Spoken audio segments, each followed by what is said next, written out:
மகிமையின் கர்த்தரும் மகிமையின் நாதனும் ஆகிய இரட்சகராம் இயேசு கிறிஸ்துவின் நாமத்தில் உங்கள் ஒவ்வொருவரையும் வாழ்த்துகிறோம்.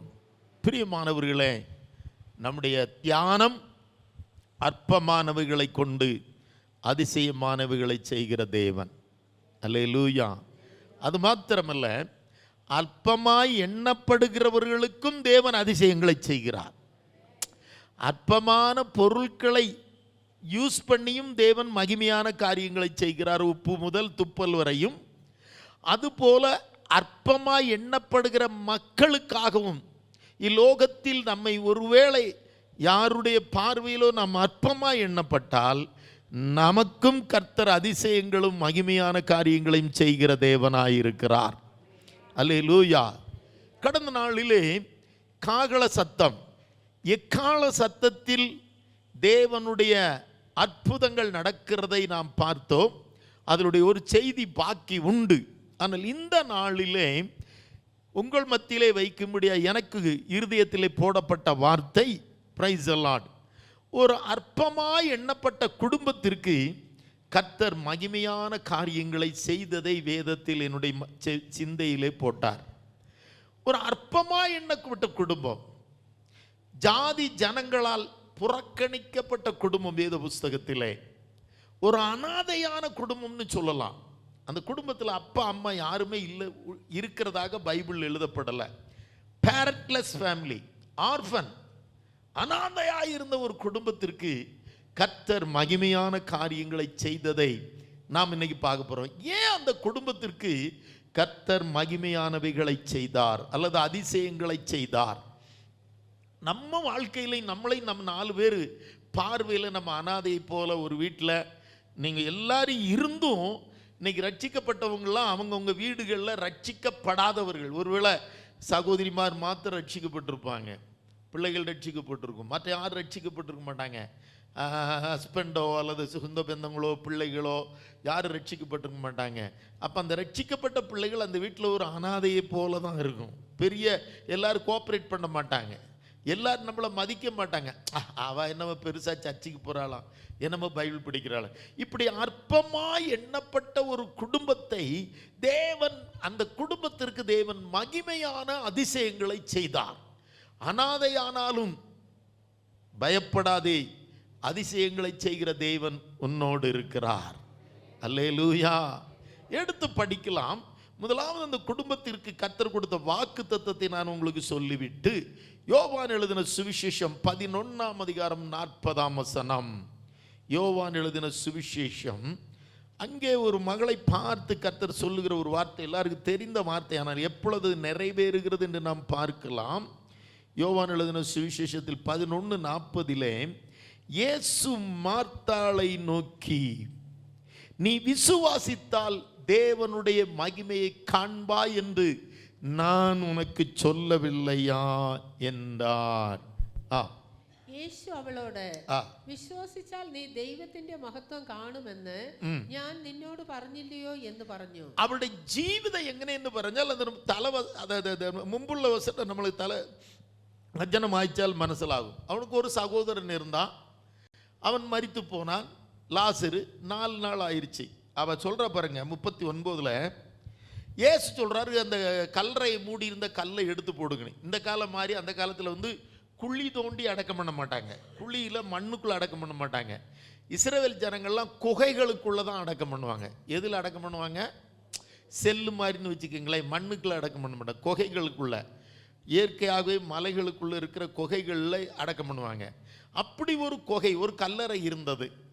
அந்த கர்த்தர் அந்த கல்லறைக்கு பக்கத்தில் போய் அந்த கல்லை ஒரு பெரிய பாறாங்கல்ல மறைச்சி வச்சுருந்தாங்க. இயேசு கல்லை எடுத்து போடுங்கள்னு சொன்னார். அப்போ அந்த மார்த்தாள் என்ன சொன்னார் நீங்கள் படிச்சிங்கன்னா, இயேசு கல்லை எடுத்து போடுங்கள் என்றார். மரித்தவனுடைய சகோதரியாகிய மார்த்தாள் அவரை நோக்கி, ஆண்டவரே இப்பொழுது நாருமே 4 நாள் ஆயிற்றே என்றாள். കല്ല് നീക്കുവിൻ എന്ന് യേശു പറഞ്ഞു. മരിച്ചവന്റെ സഹോദരിയായ മാർത്ത, കർത്താവേ നാറ്റം വെച്ചു തുടങ്ങി, 4 ദിവസമായല്ലോ എന്ന്. Praise the Lord. എല്ലാവരുടെയും வாழ்க்கையில் இப்படி ஒரு வேதனை, நாற்றம் எடுத்து விட்டேனோ, நாறிப்போய் விட்டேனோ, கடனில் அநேகர் நாரி போய் கிடக்கலாம், கடன் தீரவே மாட்டேங்குது.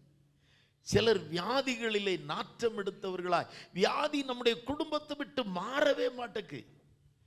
ஏதோ ஒரு வியாதி நம்மளை போட்டு, ஒரு ரோகம், ஒரு க்ஷீணம், ஒரு அசுகம் நம்மளை போட்டு நாற்றம் எடுத்தவர்களாகவே வெளியே சொல்ல மாட்டேங்கிறோம். டீசெண்டாக தான் இருக்கிறோம், ஆனால் நமக்குள்ள ஒரு வேதனை.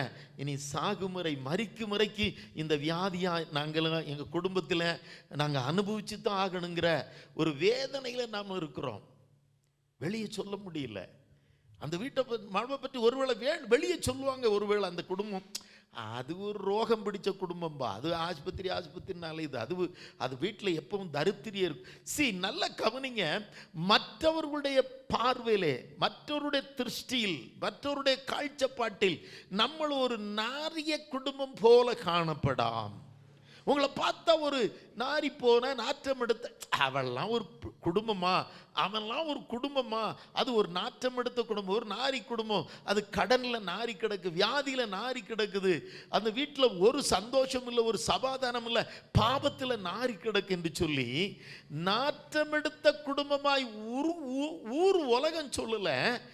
மார்த்தாளே தன்னுடைய குடும்பத்தை குறித்து சொல்லிக்கிறார். ஆண்டவரே, இப்பொழுது நாற்றம் வச்சு தொடங்கி காணுமல்லோ, நாரி போயிருக்கும், 4 நாள் ஆயிடுச்சு, எல்லாம் ஹோப்லாம் போயிடுச்சு. 4 நாளைக்கு முன்னால எங்களுடைய விசுவாசம், நம்பிக்கை, ஹோப்பு எல்லாம் போயிடுச்சு. ஆண்டவரே, உங்களை குறித்து நீங்களே கூட சில நேரம் அப்படி யோசிக்கிறீங்களா இருக்கலாம். நான் என் வாழ்க்கையில இனி ஒரு சௌரப்பிய வாசனை, ஒரு நல்ல நற்கந்தன வாசனை, ஒரு நல்ல வாசனை என் குடும்பத்தை பற்றி வெளியே வராதா? என் குடும்பத்தில் இருக்கிற வியாதி மாறாதா? நாங்கள் எல்லாரும் ஆரோக்கியமான குடும்பம் என்கிற பெயரை பெற்றுக்கொள்ள மாட்டோமா? என் குடும்பத்தில் இருக்கிற தரித்திரியம் மாறாதா? எங்க வீட்டில் இருக்கிற எல்லாம் அந்த நாற்றம், தரித்திரியம், கடன் பாரம் மாறாதா? வியாதி மாறாதா? வேதனை மாறாதா? குடிச்சு எங்க குடும்பத்தில் பேர் எடுத்து மற்றவர்களுக்கு முன்னால் குடியார குடும்பம் என்று, நாற்றம் எடுத்த குடும்பம் என்று சொல்லி இருக்கிற ஆண்டவரே, என் குடும்பத்திற்கு ஒரு ரட்சிப்பின் வாசனை வீசாதா? நான் சாகிற வரைக்கும் இப்படியே அந்த நாற்றம் எடுத்த குடும்பத்திலே தான் இந்த மதுபான நாற்றம், பாவத்தின் நாற்றம், தரித்திரியத்தின் நாற்றம், ரோகத்தின் நாற்றம், இப்படிப்பட்ட நாற்றத்திலே தான் நான் கிடக்கணுமான்னு சில நேரம் நீ உங்களுக்குள்ளே நினைப்பீங்க. இந்த பட்டணத்தில், இந்த வாழ்க்கையில் எனக்கு ஒரு நல்ல, என் வாழ்க்கை மனம் வீசாதா? என் வாழ்க்கையில் ஒரு நற்கந்தன வாசனை வீசாதா? நாங்களும் ஆரோக்கியமாக இருக்க மாட்டோமா? நாங்களும் ஐஸ்வர்யமாக இருக்க முடியாதா? எங்களுக்கு ஒரு வீடு வாசல்லாம் கர்த்தாவே நீங்கள் கொடுக்க மாட்டீங்களா? எங்கள் வாழ்க்கையில் ஒரு ஆரோக்கியமும் பலனோடு நாங்கள் இருக்க முடியாதா? நாங்களும் கடன் வாங்காமல் ஒரு நாங்கள் தலை நிமிர்ந்து நடக்கக்கூடிய ஒரு சூழ்நிலை எங்களுக்கு வராதோ என்று சொல்லி நீயும் மார்த்தாளை போல புலம்பிக் கொண்டலையெல்லாம் நீ விலபிச்சு கொண்டு இருக்காம். என்னால் நின்றே அடுக்கில் நிற்கின்றவன் ஒருத்தன் உண்டு, அவன் எத்தனை நாற்றம் வச்சாலும் அந்நாற்றத்தை எல்லாம் மாற்றி ஹல்லேலூயா சௌரப்பிய வாசனை வீச செய்யுന്ന, ஹல்லேலூயா நற்கந்த வாசனை வீச செய்கிற இரட்சகரும் சர்வ வல்லமுமாகிய மரணத்தை ஜெயிக்கிற இயேசு கிறிஸ்து உன் அருகிலே நிற்கிறார். உன் குடும்பத்தினுடைய நாற்றம் நாரிப்போன உன் வாழ்க்கை, அநேகர் காரியத்தை, அதெல்லாம் குடும்பமா, அதெல்லாம் பிள்ளையா, அவனா மனுஷனா, கடன் வியாதி, இப்படி பல காரியங்களில் அநேகர் தூஷிக்கலாம். நீங்களும் உங்கள் இருதயத்திலே வேதனையாய் யோசிக்கலாம், எங்க வாழ்க்கையில் இருக்கிற நாற்றமும் மாறாதா? அப்பந்தான் இயேசு சொன்னார், நீ விசுவாசித்தால் தேவனுடைய மகிமையை காண்பாய். இந்த நாற்றம் மாறும், இந்த வேதனை மாறும். உன் குடும்பத்தினுடைய தற்போதைய இந்த நிலைமைக்கு ஒரு மாற்றம் வரும். அநேகர் மகிமையாய் உன் வீட்டை பார்ப்பார்கள். உன் வீட்டிலே மகிமையானவைகள் நடக்கும், உன் குடும்பத்திலே மகிமையானவைகள் நடக்கும். உன் புருஷனுடைய ஜீவிதத்தில், உன் மக்களுடைய ஜீவிதத்தில் எல்லாம் மரித்து போய்விட்டது, இனி நம்பிக்கையே இல்லை, என் வீட்டுக்காரர் ரட்சிக்கப்படவே மாட்டான், என் பிள்ளைகள் திருந்தாது, என் குடும்பத்தில் இனி இந்த நாற்றத்தோடு தான் நான் சாகணும், இந்த தரித்திரியத்தோட வியாதியோடு தான் சாகணும் என்று ஒருவேளை நீ நினைத்து கொண்டு இருப்பாயானால் இன்றைக்கு நீ அதை உன்னுடைய மனசை மாற்றிக்கோ. உன் நாற்றத்தை, என் நாற்றத்தை மாற்றுகிற கர்த்தர், என் குடும்பத்தின் நாற்றத்தை மாற்றுகிற கர்த்தர், என் தரித்திரிய நாற்றத்தை நாற்றத்தை, பாவத்தின் நாற்றத்தை, மதுபான நாற்றத்தை, வேசித்தன நாற்றத்தை மாற்றுகிற கர்த்தர். ரோகம், வியாதி வியாதி என்று சொல்லி அநேகர் எங்களை நிந்திக்கிறார்களே, இந்த நாற்றத்தை மாற்றுகிற கர்த்தராகி இயேசு கிறிஸ்து என் அருகில் இருக்கிறார். அல்லேலூயா. உனக்கொருவர் இருக்கிறார், உன்னை விசாரிக்க துடிக்கிறார், உன்னையும் என்னையும் இயேசு நேசிக்கிறார். உன்னை உள்ளம் கைகளில் வரைந்திருக்கிறார், உன்னை உள்ளங்கைகளில் வரைந்திருக்கிறார். எனக்கொருவர் இருக்கிறார், என்னை விசாரிக்க துடிக்கிறார், என்னையும் உன்னையும் இயேசு நேசிக்கிறார். என்னை உள்ளங்கைகளில் வரைந்திருக்கிறார், என்னை உள்ளம் கைகளில் வரைந்திருக்கிறார். நான் அனாதை அல்ல. இந்த குடும்பத்தை நீங்க ஒன்று பார்க்கணும், அதனுடைய பேக்ரவுண்டை. என்ன காரணம்? இந்த குடும்பம் 3 பேர், 2 சகோதரிகளும் ஒரு சகோதரன். அவங்களுக்கு அப்பா அம்மா இருக்கிற சரித்திரமே இல்லை, பேரண்ட்லெஸ் ஃபேமிலி தான், ஆர்பன் தான். நீங்கள் லூக்கா எழுதுகிற சுவிசேஷம். அப்போ நல்ல கவனிங்க, முதல்ல உங்கள் சிந்தையை நீங்கள் இன்னைக்கு மறுரூபப்படுத்தி ரூபாந்தரம் பெற்றுக்கொள்ளணும். You have to transform your mind. Someone is with me who is greater than all my problems, who can change my life. Praise the Lord. The present situation will change. I believe with my whole heart. என்னுடைய முழு இருதயத்தோடும் நான் நம்புகிறேன், நான் விசுவாசிக்கிறேன், என் கர்த்தர் என்னுடைய சூழ்நிலையை மாற்றுவார். என்னுடைய நாற்றமெல்லாம் சௌரப்பிய வாசனை, சுகந்த வாசனையாய், நற்கந்த வாசனையாய், ஒரு ஃப்ராக்ரன்ஸ் உள்ள லைஃபாய் என்னுடைய குடும்பமும், நாங்கள் இருக்கிற லைன்ஸில், எஸ்டேட்டில், தேசத்தில், எல்லையில் நாங்களும், நானும், என் குடும்பமும், என் பெற்றோர்களின் உடன்பிறப்புகளின் பிள்ளைகளும் பேர பிள்ளைகளும் நாங்களும் மகிமையுள்ள குடும்பமாய் கண்டிப்பாய் கர்த்தர் எங்களை வைப்பார். கண்டிஷன், நீ விசுவாசிக்கணும். ஆனால் இப்போ பார்க்கும்போது கண்ணில் எதான் தெரியும்? 4 நாளான ஒரு பிணம், ஒரு பிரேதம். மலையாளத்தில் பிரேதம்னு, பிரேதம் வேணும் இல்லை, மிருத சரீரம். அது எந்த பறையும்? பிரேதனும் பறையும். Dead body. கண்ணுக்கு முன்னால் தெரிகிறது 4 நாளான டெட் பாடி, ஒரு மரித்து போன சரீரம், ஒரு ஜீவன் இல்லாத பிரேதம் அல்லது மிருத சரீரம் கண்ணுக்கு முன்னால் கிடக்கு. புழு வச்சு போயிடுச்சு, 4 நாள் நாற்றம் எடுத்துருச்சு. ஆனால் இயேசு சொல்லுகிறார், நீ அந்த புழுவை பார்க்காத, நீ அந்த நாற்றத்தை பார்க்காத. அது அது அது என்ன, ஜீர்ணிச்சு போயின்னு வரையும். அதை நம்ம தமிழ் என்ன சொல்லுவோம்? அது மலையாளம் சொல்லி தமிழ் போயிடுச்சு, ஜீர்ணிச்சு போயின்னு மலையாளத்தில் பறையும். தமிழ் என்னாச்சுன்னா அந்த அது அழுகி போயிட்டுன்னு சொல்லலாம். 4 நாள் அது என்ன செஞ்சு போச்சு? அழுகி நாற்றம் எடுத்து விட்டது. நம்பாத. அழுகி நாற்றம் எடுத்ததையும் வாசனையாய் மாற்றுகிற கர்த்தர் என்னோடு இருக்கிறார். அது ஒரு பக்தன் பாடுவல்ல, நாற்றமாக இருந்த வாழ்வை வாசமாக மாற்றி நீரே, வாசமாக மாற்றி நீரே, பாவியாக இருந்த என்னை பரிசுத்தமாய் மாற்றி நீரே, பரிசுத்தமாய் மாற்றி நீரே, நாற்றமாக இருந்த வாழ்வை வாசமாக மாற்றி நீரே, வாசமாக மாற்றி நீரே, பாவியாக இருந்த என்னை பரிசுத்தமாய் மாற்றி நீரே, பரிசுத்தமாய் மாற்றி. விசுவாசத்தோட சொல்லு, அதை சொல்லிட்டே போ. ஆனால் கண்ணுக்கு முன்னால புருஷன் தண்ணி அடிச்சுக்கிட்டு கிடக்கிறான், இல்லைன்னா கடனில் பொங்கி கிடக்குது, ரோகம் மாறவே மாட்டேக்கு, ஏதாவது ஒரு வியாதி வீட்டில் இருந்துக்கிட்டே இருக்கு, பிள்ளைகள் பைபிள் படிக்கிறதே இல்லை, பிள்ளைகளால் கெட்ட நாற்றம். பயப்படாத.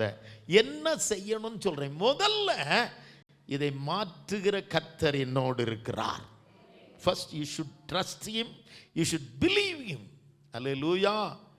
இதை மாற்றுகிற கர்த்தர் என்னோடு இருக்கிறார். எதை? இந்த நாற்றங்களை, இந்த துர்நாற்றத்தை மாற்றி வாசனையாக நற்கந்த வாசனை வீச செய்கிறார். அது யாராயிருக்கிறார்? எல்லா எல்லாரையும் கர்த்தருடைய சமூகத்தில் வைங்க.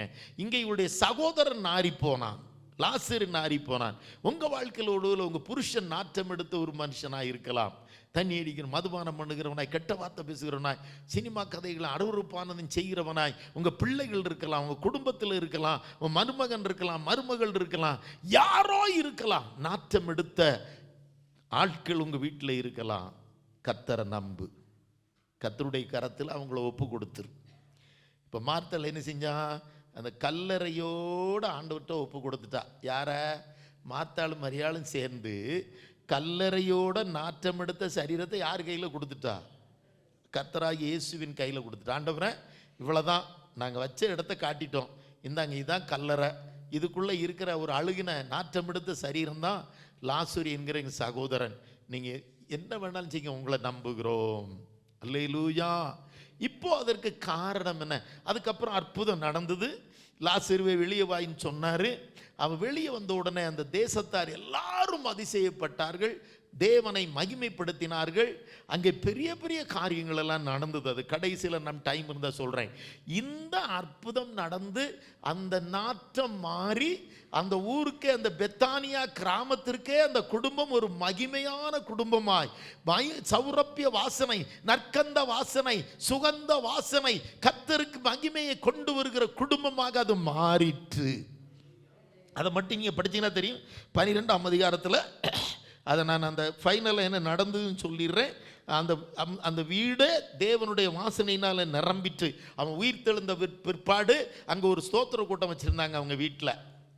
லாசர் உயிர் தெழுந்த பிற்பாடு பெத்தானியாவில் மார்த்தாள் மரியா லாசர் வீட்டில் ஒரு thanks giving meeting, prayer meeting இருந்துச்சு. அங்கே இயேசு வந்திருந்தார், லாசரும் அங்கே பந்தியில் இருந்தார். அங்கே என்ன நடந்து பாருங்கள், 3ஆம் வசனத்தை நீங்கள் பார்த்தீங்கன்னா தெரியும். 12:3. அப்பொழுது மரியாள் விலையேறப்பெற்ற களங்கமில்லாத நலதம் என்னும் தைலத்தில் ஒரு ராத்தல் கொண்டு வந்து அதை இயேசுவின் பாதங்களில் பூசி தன் தலைமுடியினால் அவருடைய பாதங்களை துடைத்தால் அந்த வீடு முழுவதும் தைலத்தின் பரிமளத்தினால் நிறைந்திருந்தது. மலையாளத்தில் ஒன்று வாய்க்காம். ஹல்லேலூயா.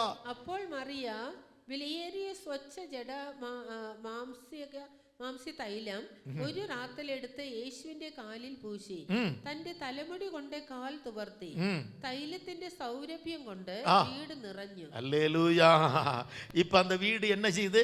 கொஞ்ச நேரத்துக்கு நாளைக்கு முன்னால் அது இந்த வீடு எப்படி இருந்தது? நாற்றம் எடுத்த, கண்ணீரினால் நாரி கொண்டிருந்த வீடு. மார்த்தாளும் மரியாள் இருந்து அழுதுகிட்டே இருக்கிறாங்க. ஊர்க்காரங்களாம் வந்து ஆறுதல் படுத்துறாங்க, ஆசுவாசப்படுத்துறாங்க. பயப்படாத, சரியாயிரும், இதுதான் வாழ்க்கை, இப்படித்தான் மரணம்னா வரும், நாங்க இருக்கிறோம், அப்படி இப்படின்னு உங்களை நிறைய பேர் சொல்லலாம். இதாண்டி குடும்பம், இதிலெல்லாம் நீ மாறாது, உன் புருஷன் இப்படித்தான் இருப்பான், இந்த வியாதியெல்லாம் நீ சாகிற வரைக்கும் மாறாது, உன் பிள்ளைகள் இப்படித்தான் இருக்கும், அதெல்லாம் தாங்க பிடிச்சிக்கோ, சகிக்க பிடிச்சிக்கோன்னு சொல்லும். நீ சொல்லணும், இல்லை, இதையெல்லாம் மாற்றுகிற கர்த்தர் என்னோடு இருக்கிறார். நான் இந்த நாற்றத்தில் ரொம்ப நாள் இருப்பதில்லை. என்னுடைய வீடு சுகந்த வாசனையினால் நிரம்பும், பரிமள தைலத்தினால் நிரம்பும், நற்கந்த வாசனையினால் நிரம்பும். கர்த்தர் செய்த அதிசயத்தினால் என்னுடைய வீடு நல்ல தைலத்தின் மனத்தினாலே, ஓ பிரைஸ் தி லார்ட், பரிமள தைலத்தின் மனம் நிறைந்திருக்கிறது போல என் கர்த்தராகிய இயேசுவினால் என்னுடைய வீடு தைலம் நிறைந்த நற்கந்த வாசனை வீடாக மாறும். அல்லேலூயா. இப்போ ஊரே அந்த வீட்டுக்குள்ள வந்துருச்சு. அன்னைக்கு நீங்கள் ஒரே ஒரு வசனத்தை மட்டும் படிக்கலாம். 9ஆம் வசனம் 12:9. அப்பொழுது யூதரில் திரளான ஜனங்கள் அவர் லாசருவின் வீட்டில் அங்கே இருக்கிறதை அறிந்து இயேசுவின் நிமித்தமாய் மாத்திரமல்ல, அவர் மரித்தோர் இருந்து எழுப்பின லாசருவை காணும்படியாக வந்தார்கள். അവൻ അവിടെ ഉണ്ടെന്ന് അറിഞ്ഞിട്ട് യഹൂദന്മാരുടെ ഒരു വലിയ പുരുഷാരം യേശുവിന്റെ നിമിത്തം മാത്രമല്ല അവൻ മരിച്ചവരിൽ നിന്ന് ഉയർപ്പിച്ച ലാസറെ കാണാനായിട്ടും കൂടെ വന്നു. ஆமென். இங்க ஒரு காரியத்தை சொல்றேன். கொஞ்ச நாளைக்கு முன்னால என்ன பேசியிருக்கோம்? ஏற்கனவே அந்த வீட்டுக்கு அப்பா அம்மா இல்லை, 3 பேரும் ஆர்ஃபன், அனாதையா இருக்கிறாங்க. அதோடு லாசரும் மரித்து போன நடக்க முடியாச்சு. ஊரில் சிலர் ஆறுதல் சொன்னா கூட என்ன சொல்லியிருப்பான்னு தெரியுமா?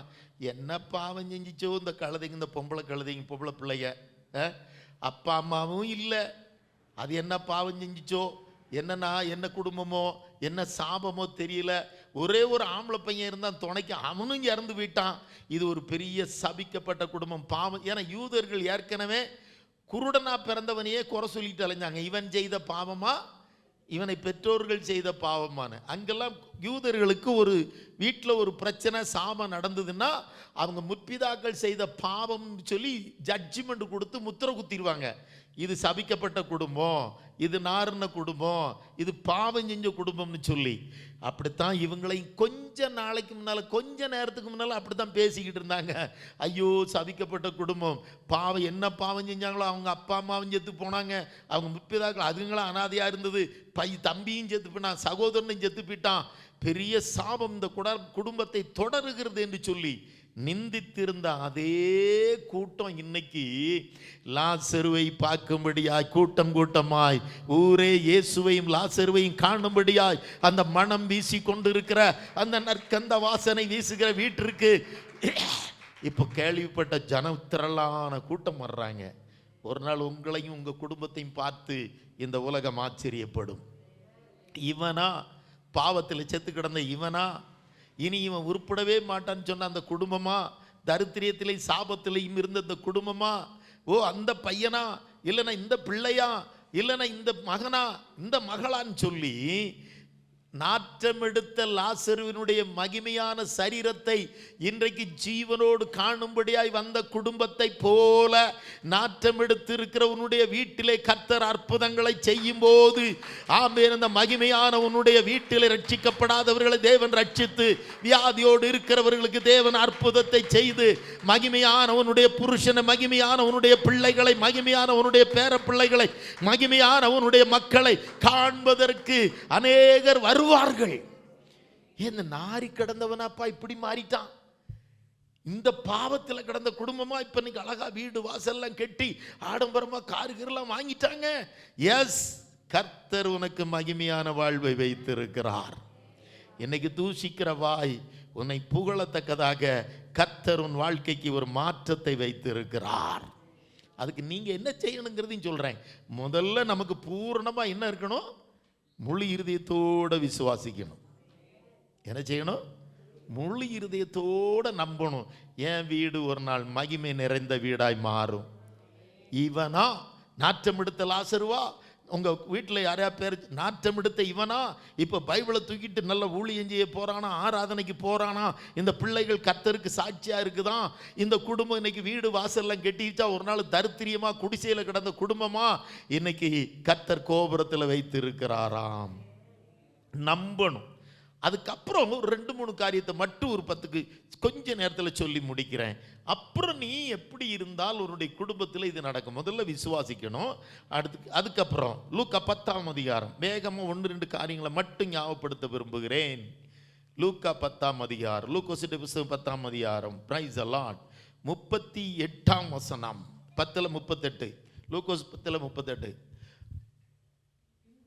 பின்பு அவர்கள் பிரயாணமாய் போகையில் அவர் ஒரு கிராமத்தில் பிரவேசித்தார். அங்கே மார்த்தாள் என்னும் பேர் கொண்ட ஒரு ஸ்திரீ அவரை தன் வீட்டில் ஏற்றுக்கொண்டாள். പിന്നെ അവർ യാത്ര പോകയിൽ അവൻ ഒരു ഗ്രാമത്തിലെത്തി. മാർത്ത എന്നു പേരുള്ള ഒരു സ്ത്രീ അവിടെ വീട്ടിൽ കൈക്കൊണ്ടു. நல்ல கவனிக்கணும். ஃபர்ஸ்ட் பாயிண்ட், இயேசு பெத்தானியாங்கிற கிராமத்துக்கு போறார். அது ஒரு கிராமம் சொல்லிட்டு கிராமத்துக்கு பேர் என்னதுங்க? பெத்தானியா கிராமம். Price the Lord. அந்த ஊர்ல அவரும் சீஷர்களும் போறாங்க. ஒரு 13 பேர் போறாங்க. தெருப்பிரசங்கம் செய்யவோ சுவிசேஷ ஊழியம் செய்யவோ போறாங்க. ஒருத்தரும் வீட்டுக்குள்ள கூப்பிட மாட்டேங்கிறாங்க. யாரும் கூப்பிடல. ஆனா அந்த அவங்க வீட்டில் 3 பேர் இருக்காங்க. மார்த்தாள், மரியா, லாசரு. அப்பா அம்மாவை பற்றி சரித்திரமே இல்லை. அதில் மார்த்தாள் மூத்தவளா இருப்பான்னு நான் நினைக்கிறேன். மூத்த சகோதரியா இருப்பாங்கன்னு நினைக்கிறேன். வெளியே வந்து பார்க்கும்போது இந்த ஒரு கும்பல் போகுது. யாருன்னு தெரியாது. ஏற்கனவே இந்த குடும்பம் வந்து ஒரு அனாதையா, எல்லாராலும் ஒரு பாவம் செஞ்ச குடும்பம், சபிக்கப்பட்ட குடும்பம்னு ஒதுக்கி வச்சிருக்கிறாங்க. Price the Lord. ஆனால் ஒருத்தரும் அவரை ஏற்றுக்கொள்ளவில்லை. ஆனால் எல்லாருக்கும் வேண்டாத இயேசு மார்த்தாளுக்கு தேவைப்பட்டாள். அல்லேலூயா. அந்த கிராமத்தில் யாரும் ஏற்றுக்கொள்ளவில்லை. அவர் வீட்டை திறந்து கொடுத்தது யார் மட்டும்தான்? மார்த்தாள் மட்டும்தான். அவன் சகோதரன் கூட முன்னால வந்து செய்யல. ஒரு பெண் தான் அந்த வீட்டினுடைய நாற்றம் மாறுவதற்கு முதலாவது தன் வீட்டை இயேசுவுக்கு திறந்து கொடுத்தாள். அல்லேலூயா. உங்கள் வீட்டில் நீங்கள் இன்னும் யாருமே உங்கள் பிள்ளைகளோ புருஷனோ யாரோ அவங்க இருதயத்தை திறந்து கொடுக்காமல் இருக்கலாம். நீங்கள் இருக்கிறவங்க எல்லாம் கர்த்தராகிய இயேசு கிறிஸ்துவுக்கு இருதயத்தை திறந்து கொடுத்தவங்க. அடுத்து என்ன செய்யணுங்கிறது தான் மெயின். இப்போ நீங்கள் எல்லாம் இயேசுவுக்காக உங்கள் வீட்டை இருதயத்தை திறந்து கொடுத்துட்டீங்க. Price the Lord. அந்த உலகமே அவரை ஏற்றுக்கொள்ளாத சூழ்நிலை ஒரே ஒரு குடும்பம் மாத்திரம், அதிலும் ஒரு சகோதரி மாத்திரம் இயேசுவை தன் வீட்டிற்குள் கூப்பிடுகிறாள். ஒரு ஆள் வந்தால் கூட எத்தனை பேர் வருவாங்க? 12 பேர் வருவாங்க. மொத்தம் எத்தனை சீஷர்கள் அவருக்கு? 12. அப்போ மொத்தம் எத்தனை பேருக்கு டீ கொடுக்கணும்? கொடுத்தா ஒரு ஆள்.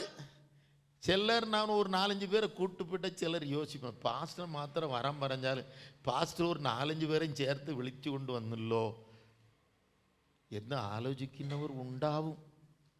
ஏன்னா என்ன மாத்திரம் வர சொல்லி இருக்கிற இடத்துல நான் ஒரு இந்த குடும்பத்தை அந்த குடும்பத்தை ஒரு 8-10 பேரை கூப்பிட்டு போனால் என்ன ஆகும்? நீங்கள் 2 பேருக்கு ஒரு 1/2 கிலோ மீன் எடுத்து கறி வச்சிருக்கும் போது நேச்சர் சோத்துறோம். அதனால தான் பாஸ்டர் நாங்கள் கூப்பிடுறதே இல்லை. Price the Lord. அப்போ நல்லா கவனிங்க, ஒரு ஆளை கூப்பிட்டா அவர் கூட எத்தனை பேர் உள்ள வருவாங்க? 13 பேர். மொத்தம் 13 பேர். ஸ்தோத்திரம். அங்கே 13 பேர் அந்த வீட்டுக்குள்ள வந்துட்டாங்கங்க. Price the Lord. அப்போ சாப்பாடு ஆக்கினாலும் எத்தனை பேருக்கு ஆக்கணும்? இது தேவையா ஒரு ஆளை கூப்பிடுறது? அதனால தான் என்ன, பாஸ்டர் வந்தால் ஜெபம் பண்ணிட்டு உடனே என்ன செஞ்சிடணும்? எதாவது வாங்கி வச்சுருப்போம் திங்கிறதுக்கு. தின்னுட்டு என்ன செஞ்சிடணும்? ஸ்நாக்ஸ் எதாவது வாங்கி வைப்போம், எதாவது குடிக்க கொடுப்போம், போயிடணும். ஆமாம். அப்போது இவரை தலைமை பாஸ்டர் சீஃப் பாஸ்டரை கூப்பிட்டாங்க, பிரதான மேய்ப்பனாகிய பாஸ்டரை கூப்பிட்டாங்க. 13 பேர் இப்போ அந்த வீட்டுக்குள்ளே வந்துட்டாங்க. ஏற்கனவே அந்த வீட்டில் சம்பாதிக்கிறதுக்கு ஆள் இல்லை, வருமானம் ரொம்ப குறைவாக தான் இருக்கும். என்ன வேலை என்ன செஞ்சாங்கன்னா எனக்கு ஒன்றும் இதில் தெளிவாக தெரியல. ஸ்தோத்திரம். இப்போ 13 பேர் உள்ளே வந்துட்டாங்க. ஓகே, ஒரு இயேசுவை கூப்பிட்டா சில நேரம் பிரச்சனையும் சேர்ந்து வருது இல்லை? இயேசுவை கூப்பிட்டா பிரச்சனைகளும் சேர்ந்து வருது. ஆனால் இவள் அதை பற்றிலாம் கவலைப்படலை. உள்ளே போனால் உள்ளே ஒரு சகோதரி இருக்காங்க. அடுத்த பாயிண்ட் தான் முக்கியம். அடுத்த ஒரு நான் சொல்லப்போ 2-3 பாயிண்ட் மட்டும் தான் ரொம்ப முக்கியம். நீ என்ன செய்யணும்? நீங்கள் ஏற்றுக்கொண்டதுலாம் சரிதான். உங்கள் இருதயத்தில் இயேசு இருக்காராப்போ? இருதயத்தில் இயேசு ஏற்றுக்கொண்டிருக்கீங்களா? இதுக்கப்புறம் நீங்கள் என்ன செய்யணும்? அங்கே பாருங்க, 30ஆம் வசனம், சரி 39ஆம் வசனம். அவளுக்கு 10:33 அவளுக்கு மரியாள் என்னப்பட்ட ஒரு சகோதரி இருந்தாள். அவள் இயேசுவின் பாதத்தருகே உட்கார்ந்து அவருடைய வசனத்தை கேட்டுக்கொண்டிருந்தாள். അവൾക്ക് മറിയ എന്ന ഒരു സഹോദരി ഉണ്ടായിരുന്നു. അവൾ കർത്താവിന്റെ കാൽക്കൽ ഇരുന്ന് അവന്റെ വചനം കേട്ടുകൊണ്ടിരുന്നു. ആമേൻ. அப்ப அவர் வீட்டுக்குள்ள வந்தோம். இதுதாங்க ஃபர்ஸ்ட் பாயிண்ட். எனக்கு மெயினாக ஃபர்ஸ்ட் பாயிண்ட் இதுதான். உன் குடும்பம் ரட்சிக்கப்படுவதற்கு முதலாவது நீங்கள் விசுவாசிக்கணும்னு சொன்னேன். இருக்கிற ப்ரெசண்ட் சுச்சுவேஷனையும் கண்டிஷனையும் பார்க்கக்கூடாது. தற்ஸ்திதி என்னன்னு பார்க்க வேண்டாம். இப்போ ஒருவேளை உங்கள் வீட்டில் ஒரு புருஷன் மோசமாக இருக்கலாம், நாற்றம் எடுத்தவனாக இருக்கலாம், தரித்திரியாக இருக்கலாம், ரோகம் இருக்கலாம், பிரச்சனை இருக்கலாம், பாவம் இருக்கலாம். ஆனால் இயேசு வரும்போது அதெல்லாம் மாறிடும். அதுக்கு நீ என்ன செய்யணும்? இப்போ லாசர் முதல்ல இயேசுவை ஏற்றுக்கொள்ளலை. ஒரு ஆள் ஏற்றுக்கொண்டாலே, கர்த்தராகிய இயேசு கிறிஸ்துவை விசுவாசி, அப்பொழுது நீயும் உன் வீட்டாரும். ஆமாம். அப்போ நீ எப்படி இருக்கணும்? ஃபஸ்ட்டு இயேசு உள்ளே வந்த உடனே பிரசங்கத்தை ஆரம்பிச்சிட்டார். எதை ஆரம்பிச்சிட்டாரு? ஆமென். சகோதரி ஒருத்தி இருந்தா, அவன் கொஞ்சம் சோம்பேறி கூட, ஒரு லேசி, கொஞ்சம் ஏமாத்தியே பிழைக்கிறது. அவள் தங்கச்சிக்காரி எப்பவுமே ஏமாத்துவாளுக்கு தெரியுங்களா? அக்காவும் தங்கச்சி இருந்ததுன்னா அங்கே தங்கச்சி கொஞ்சம் ஏமாத்துறவளாக தான் இருப்பாள். அது மாதிரி அண்ணனும் தம்பி இருந்தான்னா அணியன் பயங்கர சேட்டனை பற்றிக்கினவனாக இருக்கும். எல்லாம் கொஞ்சம் கொஞ்சம் குசுறு கூடுதலாக இருக்கும். இப்போ இவ தங்கச்சிக்காரி ஆகையினால அக்காவை ஏமாற்றி இயேசு கிறிஸ்துவினுடைய பாதத்தில் உட்கார்ந்துக்கிட்டார். அவர் பிரசங்கம் பண்றார். மரியாளும் வசனத்தை கேட்கிறா. மார்த்தாள் கிச்சன்ல இப்ப இவங்களுக்கு என்ன செய்கிறா? சாப்பாடு. நைட் டைம் நினைக்கிறேன். சாப்பாடு ஆக்குறா. எத்தனை பேருக்கு? 13 பேருக்கு சாப்பாடு. யார் ஆக்குறா? ஒரு பெண்ணை. அல்லேலூயா. செய்ய முடியுமா நீங்க? திடீர்னு 2 பேருக்கு சமையல் ஆகலாம். ஏன் தெரியுமா? பொம்பளைகளை வந்து ஹோட்டலில் செஃப்பாக வைக்கலை. வச்சா ஒருத்தன் சாப்பிட முடியாது. உங்களுக்கு மேக்சிமம் கூடி போனால் எத்தனை பேருக்கு சோறாக்கலாம்? நான், என் வீட்டுக்காரரு, நாங்கள் 2 பிள்ளைங்க. இதுக்கு மேலே வேண்டாம். எங்கள் அப்பா அம்மா வந்தால் கொஞ்சம் கஷ்டப்பட்டு என்ன செஞ்சு கொடுக்கலாம். 13 பேரும் ஒவ்வொருத்தனும் ஒவ்வொரு கிலோ அரிசி திம்பான். யூதர்கள் ஒவ்வொருத்தனும் ஒவ்வொரு கிலோ அரிசி திம்பான். அந்த அளவுக்கு சாப்பிடுவாங்க, நல்லா சாப்பிடுவாங்க. நம்மளை மாதிரி நான் உங்களுக்கு எனக்கு 2 தோசை போதும்னா அவன் 25 தோசை திம்பான். ஒரு ஆள் 20 தோசை 25 தோசை. இது எல்லாம் யார் ப்ரிப்பேர் பண்ணிக்கிட்டு இருக்கான்? மார்த்தாள் கிச்சனில் சமையல் வேலை செஞ்சுக்கிட்டு இருக்காங்க 13 பேருக்கு. ஆனால் அவர் பிரசங்கம் பண்ணுற பிரசங்கமும் அவருடைய செவியிலே கேட்டுக்கொண்டே இருக்கிறாள். அல்லேலூயா. மார்த்தாளும் வசனத்தை கேட்குறா. லாசரு அங்கே இருக்கானா இல்லையான்னு தெரியல, லாசரு இருந்திருப்பான். மரியாளும் வசனத்தை கேட்டு பக்கத்திலே இருக்கிறா. மார்த்தாளும் வசனத்தை கேட்குறான். கிச்சனில் இருந்து அடுக்கலையிலிருந்து வேலையும் செய்து கொண்டே வசனத்தை கேட்குறாள். கொஞ்சம் அவளோட வாழ்க்கையில் கொஞ்சம் தடுமாற்றம் வந்துச்சு. நான் ஒத்தையில் வேலை செய்கிறேன், நீங்கள் என் தங்கச்சியெல்லாம் அனுப்புங்கன்னு சொன்னேன். அது ஒரு பெரிய காரியம் இல்லை. ஆனால் அவள் பிரசங்கத்தை கேட்டு கொண்டிருந்தாள்னு நான் எப்படி சொல்கிறேன் அப்படின்னா, நீங்கள் அந்த 11ஆம் அதிகாரத்துக்கு இப்போ நம்ம போக போகிறோம். யோவான் 11ஆம் அதிகாரத்துக்கு போக போகிறோம். அப்பந்தான் மரியாளை விட மார்த்தாள் தான் விசுவாசத்தில் பெரியவள் என்பதை அங்கே பார்க்க முடியும் நம்ம. அப்படியானால் நீங்கள் நல்லா கவனிக்கணும், கர்த்தருடைய பிள்ளையே, நீ இயேசுவை ஏற்றுக்கொண்டது பெரிய காரியம் அல்ல. கர்த்தருடைய வார்த்தைக்கு நீ செவி கொடுக்கிற மகளா இருக்கணும். பைபிள் படிக்கணும். டெய்லி நீங்கள் வசனத்தை வாசிக்கணும். உங்கள் வீட்டில் நீங்கள் ஒரு ஆள் தான், ஆனால் நீங்கள் நிறைய பைபிளை படிக்கணும். நீங்கள் படிக்கிறத உங்கள் வீட்டில் இருக்கிற எல்லாரும் பார்க்கணும். புருஷன் பார்க்கணும், பிள்ளைகள் பார்க்கணும், மருமக்கள் பார்க்கணும், பேர பிள்ளைகள் பார்க்கணும். யாரெல்லாம் இருக்காங்களோ எனக்கு தெரியாது.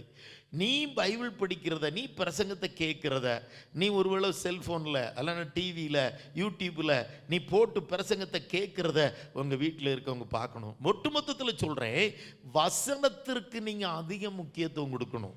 ஆட்டோமேட்டிக்காக இயேசு உங்கள் வீட்டில் அற்புதம் செய்வார். அல்லேலூயா.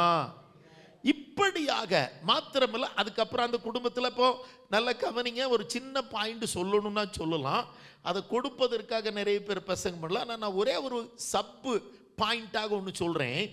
இந்த குடும்பம் இதுக்கு அப்புறமா இயேசு எப்போ வந்தாலும் பெத்தானியாவுக்கு வந்தால் யார் வீட்டில் தான் தங்குவார்?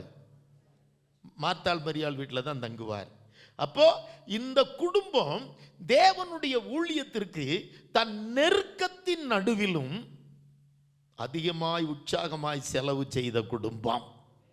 மனசில் வச்சுக்கணும். நிறைய பேர் நம்மெல்லாம் எதுவுமே தேவனுடைய ஊழியத்தை கொஞ்சம் தாங்கணுமே, நம்ம குடும்பத்தின் சார்பாக இந்த மாதம் எதையாவது செய்யணுமேங்கிற எண்ணமே நமக்கு இருக்குதோ இல்லையோ எனக்கு தெரியாது. நான் அதை பற்றி நான் சொல்ல போகிறதும் இல்லை. ஆனால் நெருக்கத்தின் நடுவிலும் அப்பா இல்லை, அம்மா இல்லை, இவங்களுக்கு வருமானம் என்ன இருக்குன்னு தெரியல. ஆனால் இயேசு கிறிஸ்துனுடைய ஊழியத்தை, மினிஸ்ட்ரியை ஸ்பான்சர் பண்ணுறதுல 13 பேருக்கு வரும்பொழுதுலாம் சாப்பாடு கொடுக்கறது மாத்திரமல்ல, ஏமேன் இந்த ஊழியத்துக்கு ஃபுல் சப்போர்ட்டாக கைத்தாங்கள் சப்போர்ட் பண்ணுகிற ஒரு குடும்பமாக இந்த குடும்பம் இருந்தது. அல்லேலூயா. நெருக்கத்தின் நடுவிலும் குறைவுகளின் நடுவிலும் தேவனுடைய ஊழியத்திற்கு உற்சாகமாய் செலவு பண்ணுகிற குடும்பமாய் இவர்கள் காணப்பட்டார்கள். அனாதைகள் தான், தாய் தப்பன்மார் இல்லாதவர்கள் தான், விவாகம் ஆகாதவர்கள் தான் 3 பேரும் தங்கள் கஷ்டப்பட்டு ஏதோ வேலையை செய்து குடும்பம் நடத்துகிறார்கள் தான். ஆனால் தேவனுடைய ஊழியத்திற்காக செலவு பண்ணுவதிலே இவர்கள் ஒரு நாளும் சங்கடப்பட்டதும் இல்லை, செலவு பண்ணாமல் இருந்ததும் இல்லை. அல்லேலூயா. Praise the Lord. அப்போ மினிஸ்ட்ரியின் மேல, ஊழியத்தின் மேல, சபையின் மேல, பாஸ்டர் மேல, பாஸ்டரோடு கூட உடன் ஊழியர்கள் சீஷர்கள் மேல ஒரு அன்பும் பாசமும் ஒரு கருணையும் கரிசனையும் உள்ள குடும்பமாக இருந்தார்கள். அதனால இப்ப என்ன நடந்ததுன்னா, அடுத்த 2 பாயிண்ட இப்ப யோவான் எழுதின சுவிசேஷத்துக்கு 11க்கு வாங்க. ஒரு 2 பாயிண்ட் மட்டும் நான் சொல்லி முடிக்கிறேன். இப்போ இந்த குடும்பத்தில் லாசருக்கு சுகம் இல்லை. ஆனால் அதுக்கு முன்னால் நம்ம அதெல்லாம் சொல்லிட்டேன், உங்களுக்கு நாட்டம் எடுத்தெல்லாம் சொல்லிட்டேன். இப்போ இந்த குடும்பத்தினுடைய அடுத்த பாயிண்ட், முதல்ல விசுவாசித்தாள், விசுவாசிக்கணும், ஏற்றுக்கொண்டால் ஏற்றுக்கொண்டீங்க, அப்புறம் வசனத்தை ரொம்ப பாடிக்கணும். பைபிளை மறந்தனா கர்த்தர் உன்னையும் குடும்பத்தை மறந்துடுவார். பைபிள் வாசிக்கணும். நீ பைபிள் படிக்க அது உன்னுடைய பிள்ளைகளுக்கும் குடும்பத்திற்கும் புருஷனுக்கும் ரட்சிப்பை கொண்டு வருகிற ஆசீர்வாதத்தை கொண்டு வருகிறதா இருக்கும். அல்லேலூயா. 11ஆம் அதிகாரத்துக்கு வாங்க. 11ஆம் யோவான் எழுதின சுவிசேஷம் 11ஆம் அதிகாரம் 3ஆம் வசனம். அப்பொழுது அவனுடைய மரியாள் என்னப்பட்ட ஒரு 11:3. அப்பொழுது அவனுடைய சகோதரிகள், ஆண்டவரே நீர் சிநேகிக்கிறவன் வியாதியாயிருக்கிறான் என்று சொல்ல அவரிடத்திற்கு ஆள் அனுப்பினார்கள். 5ஆம் வசனம். இயேசு மார்த்தாளிடத்திலும் அவருடைய சகோதரியினிடத்திலும் லாசருவினிடத்திலும் அன்பாயிருந்தார். காரணத்தை நான் ஏற்கனவே சொல்லிட்டேன். വസനം പഠിക്കലാം. ആ സഹോദരിമാർ അവന്റെ അടുക്കൽ ആളയച്ച്, കർത്താവേ നിനക്ക് പ്രിയനായവൻ ദീനമായി നല്ല ഗവനിക്ക, നിനക്ക് പ്രിയനായവൻ, നീ സ്നേഹിக்கிறവൻ. Underline that word, one who you love. അടുത്ത 5ആം വസനം.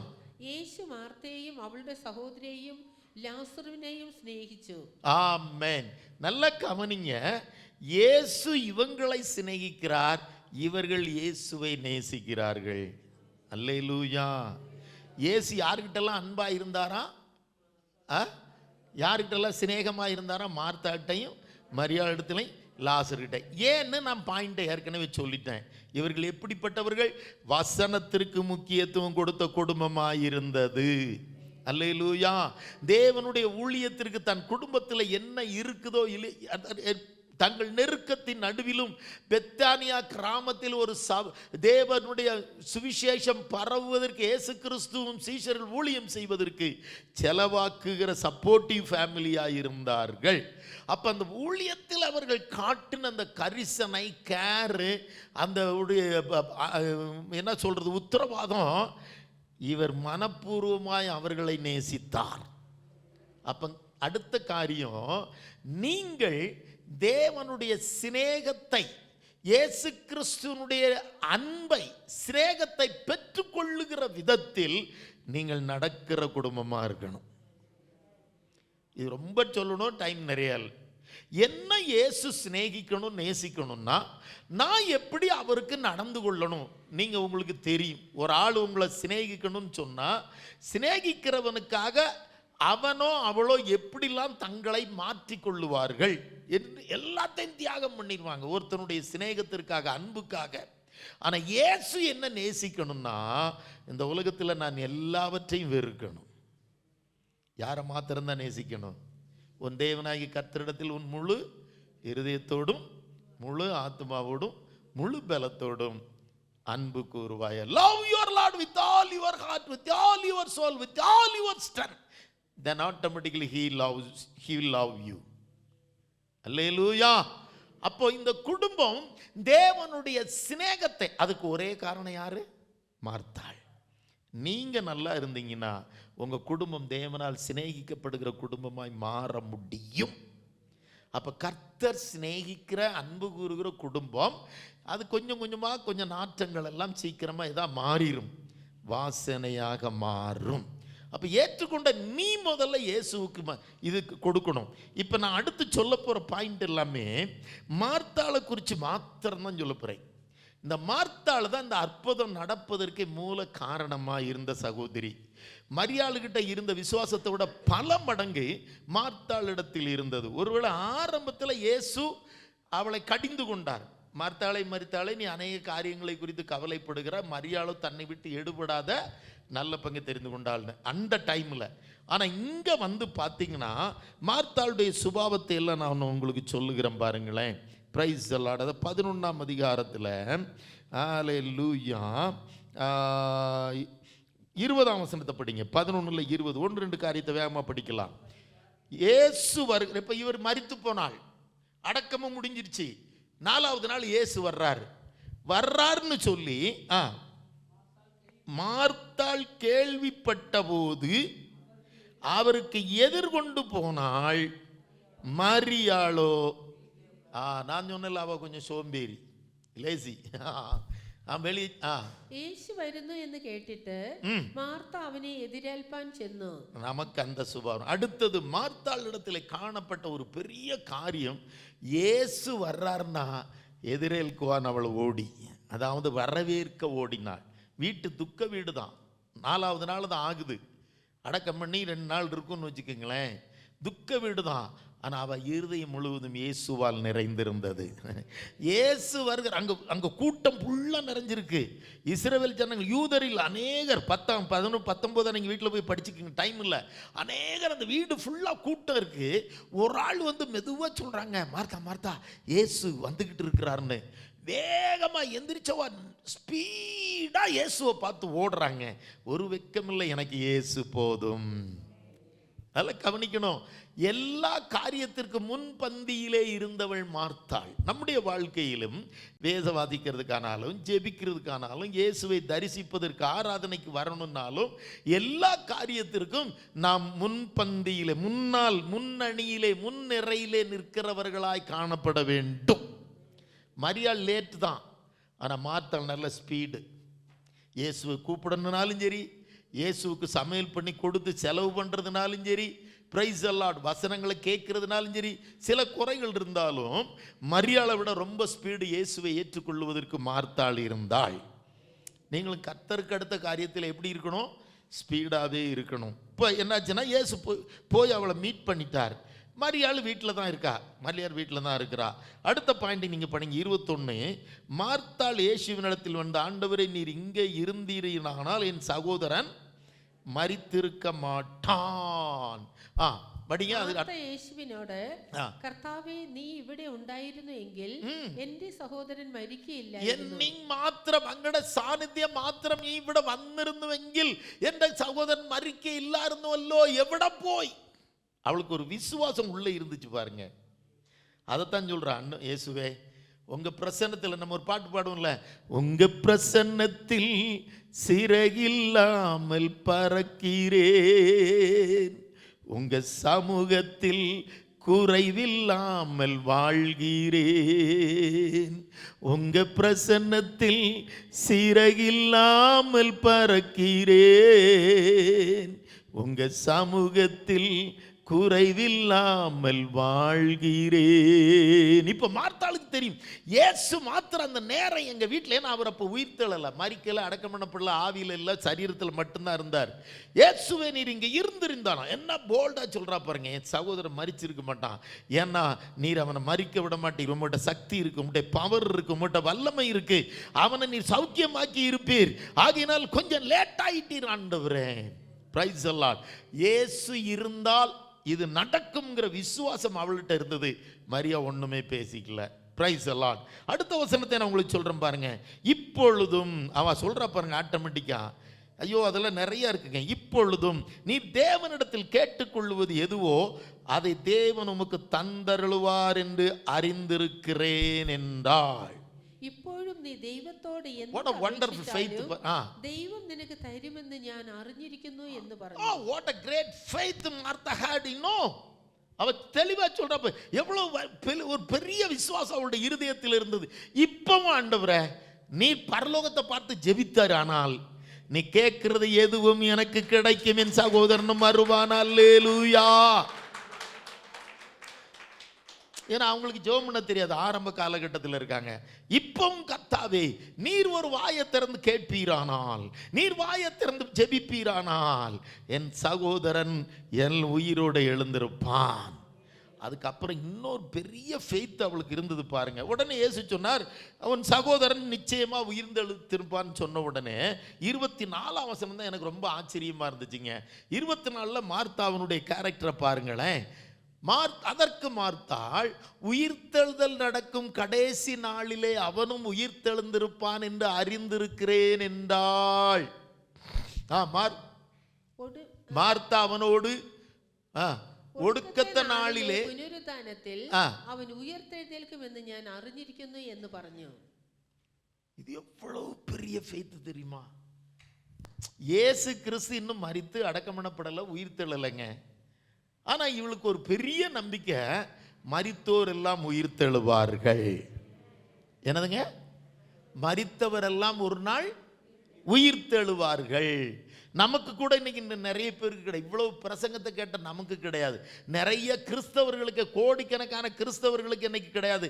மரிச்சவன் உயிர்த்தெழுவானா, அப்புறம் நியாய தீர்ப்பு இருக்குமா, மோட்சம் இருக்குமா, நரகம் இருக்குமா, பரலோகம் இருக்குமா, அக்கினி கடலாம், யாரு கண்டதுன்னு நிறைய ஊழியம் செய்கிறவங்களுக்கு கிடையாது.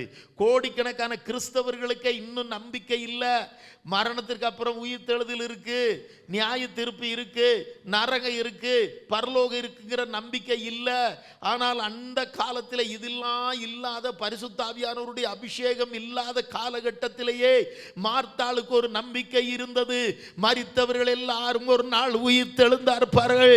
அன்றைக்கு என் சகோதரனும் ரட்சிக்கப்பட்டிருக்கிறவனானபடியினால், இயேசுவாகிய உம்மை ஏற்றுக்கொண்டிருக்கிறபடியினால் அவனும் உயிர்த்தெழுந்திருப்பான் என்று நான் விசுவாசிக்கிறேன், நான் அறிந்திருக்கிறேன்.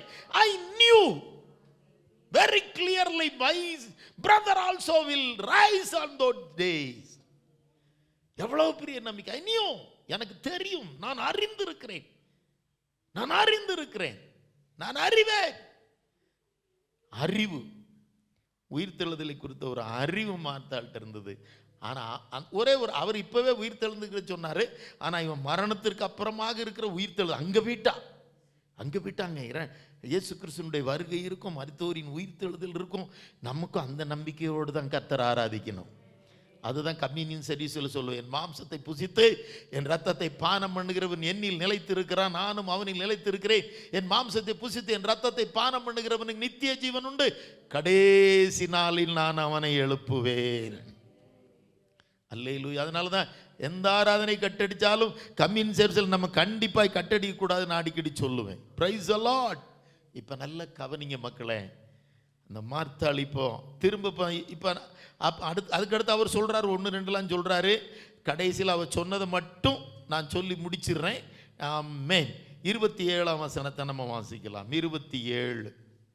27 எல்லாரும் பண்ணி. அதற்கு மார்த்தாளாம், அவர் சொன்னார், உயிரோடு இருந்து என்னை விசுவாசிக்கிறவன் என்றைக்கும் அறியாமல் இருப்பான், இதை விசுவாசிக்கிறியான்னு கேட்டார். அழகாக பதில் சொல்கிறாங்க மார்த்தாள். என்ன சொல்கிறாங்க? ஆம் ஆண்டவரே, நீர் உலகத்தில் வருகிறவனாகிய தேவகுமாரனாகிய கிறிஸ்து என்று நான் விசுவாசிக்கிறேன் என்றாள். അവൾ അവനോട്, ഉവ്വ് കർത്താവേ, ലോകത്തിൽ വരുവാനുള്ള ദൈവപുത്രനായ ക്രിസ്തു നീ തന്നെ എന്ന് ഞാൻ വിശ്വസിച്ചിരിക്കുന്നു. ആമേൻ. நீர் தேவனுடைய குமாரன்னு விசுவாசிக்கிறேன், கிறிஸ்து என்றும் நான் விசுவாசிக்கிறேன். கிறிஸ்துன்னு அர்த்தம் என்ன தெரியுமா? அபிஷேகம் பண்ணப்பட்டவர். இயேசுன்னா என்ன தெரியுமா? ரட்சகர். அப்போ அந்த யூதர்களே நம்பாத ஒரு காரியம். அந்த நாட்களில் யூதர்கள் இயேசு என்ன செஞ்சதே கிடையாது. வேத பண்டிதன்மாரும் நியாயசாஸ்திரிகளும் வேதபாரகரும் பரிசேயரும் இயேசு தேவனிடத்திலிருந்து வந்தவன் நம்பலை, இயேசு மேசியான்னு நம்பலை, இயேசு அபிஷேகம் பண்ணப்பட்ட கிறிஸ்துன்னு நம்பலை. ஆனால் ஒரு சாதாரண பெண்ணு, அவள் அனாதையாய் இருந்தாலும் ஆதரவற்றவளாய் இருந்தாலும் கர்த்தரை அறிகிற அறிவிலே அவள் ஐஸ்வர்யம் உள்ளவளாய் இருந்தாள். வேத வசனத்திலே அவள் ஞானம் உள்ளவள், ஐஸ்வர்யம் உள்ளவளாய் இருந்தாள். இந்த உலகத்திலே அவள் தரித்திரியத்தில் இருந்தாலும் அனாதையாய் இருந்தாலும் கர்த்தரை அறிகிற அறிவிலே அவர் ஐஸ்வர்யம் உள்ளவளாய் இருந்தாள். அல்லேலூயா. அவர் சொல்றார், நீ you are the son of God, தேவனால் அனுப்பப்பட்ட தேவகுமாரன், நீர் ரட்சகர், நீர் அபிஷேகம் பண்ணப்பட்டவர், நான் அதை அறிந்திருக்கிறேன், நான் விசுவாசிக்கிறேன். ஐயா, இதெல்லாம் நிறைய இருக்குது இதனுடைய ரகசியங்கள். நமக்கும் சில நேரங்கள்லாம் இது கிடையாது. கிறிஸ்துனா அர்த்தமே நமக்கு தெரியாது. கிறிஸ்துனா அவர் நம்மை ரட்சகனாய் அபிஷேகம் பண்ணி பூமிக்கு அனுப்பப்பட்டவர். அல்லேலூயா. அவர் ஒருவரே நமக்காய் அபிஷேகம் பண்ணப்பட்டவர். ரட்சகராய், மேசியாவாய், பரலோகத்தினால் அபிஷேகம் பண்ணப்பட்ட அனுப்பப்பட்ட தெய்வமாய் அவர் இருக்கிறார். அதை யார் அறிந்திருந்தா தெரியுமா? இயேசு மரித்து உயிர்த்தெழுவதற்கு முன்னாலேயே, பரிசுத்தாவின் அபிஷேகம் இல்லாத காலகட்டங்களிலேயே இந்த ஆழமான அறிவு, கர்த்தரை அறிகிற அறிவு, இரட்சகரை அறிகிற அறிவு, உயிர்த்தெழுதலை அறிகிற அறிவு, பரலோகத்தை அறிகிற அறிவு, இயேசு கிறிஸ்துவை அறிகிற அறிவு, தேவகுமாரனை அறிகிற அறிவு மார்த்தாளுக்கு நிறைந்திருந்தது. இந்த அறிவில் நீங்களும் நிரம்பினீங்கன்னா, இந்த ஞானத்தில் நீங்களும் நிரம்பினீங்கன்னா உங்க வாழ்க்கையிலும் எல்லா அற்புதங்களும் நடக்கும். அதைத்தான் பத்ரோஸ் கிளீனா சொன்னார். பேதுரு சொன்னாரு, 2 பேதுரு 1ஆம் அதிகாரம் 2ஆம் வசனம் 3ஆம் வசனம், அதை மட்டும் படிச்சு நம்ம முடிக்க போறோம். 2 பேதுரு 1ஆம் அதிகாரம் 2ஆம் வசனம் 3ஆம் வசனம். நமக்கு கர்த்தரை அறிகிற அறிவில் நம்ம பெருகணும்னா என்ன நடக்குமா? தேவனையும் நம்முடைய கர்த்தராகிய இயேசுவையும் அறிகிற அறிவினால் உங்களுக்கு கிருபையும் சமாதானமும் பெருக கடவது. 3ஆம் வசனம், தம்முடைய மகிமையினாலும் காருண்யத்தினாலும் நம்மை அழைத்தவரை அறிகிற அறிவினாலே ஜீவனுக்கும் தேவ பக்திக்கு வேண்டிய யாவற்றையும் அவருடைய திவ்ய வல்லமையானது நமக்கு தந்தருளினதும் அன்றி. மலையாளத்தில் வாய்ക്കാം.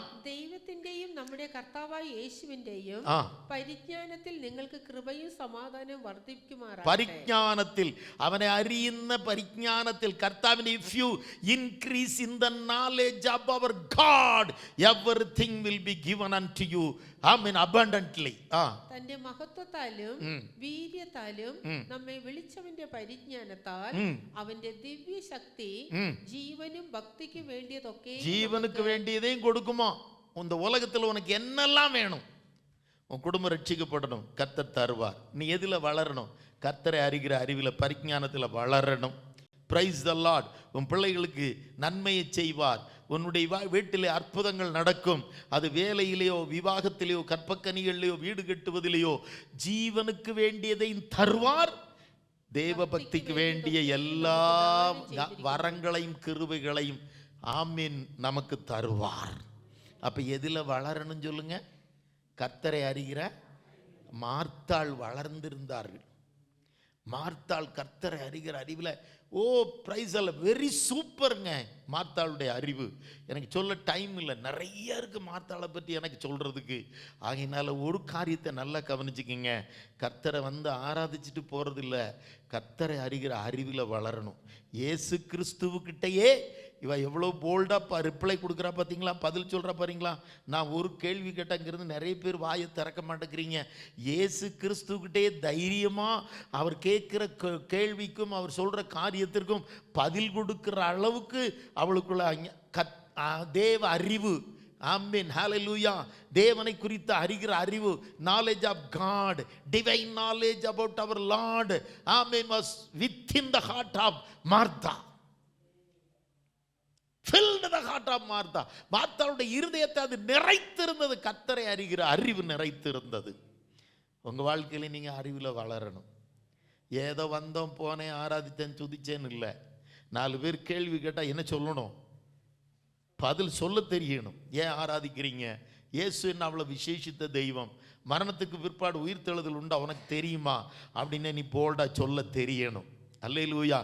இந்த இயேசுவை ஆராதிக்கிற, எனக்காய் அபிஷேகம் பண்ணப்பட்ட, இரட்சகராய் அபிஷேகம் பண்ணப்பட்ட ஒரே ஒரு ஆட்டுக்குட்டியாகிய இயேசு கிறிஸ்து இந்த உலகத்தில் ஒரே தெய்வம். அவரே மனிதனுக்கு இரட்சகராய் வந்தவர், இரத்தம் சிந்த வந்தவர்.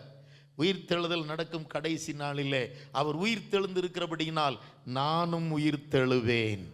அநேகருக்கு பதில் சொல்லுகிற அளவுக்கு நீங்களும் கர்த்தரை அறிகிற அறிவிலே வளருவீர்களாக. இதெல்லாம் நீங்கள் வளர வளர வளர உங்கள் வீட்டிலே பெரிய காரியங்கள் தானாக நடக்கும். கர்த்தர் உங்களை உங்கள் வீட்டிலே நற்கந்த வாசனை வீச செய்வார், சௌரப்பிய வாசனை வீச செய்வார். கண்களை மூடி கர்த்தரை நோக்கி பார்க்கலாம்.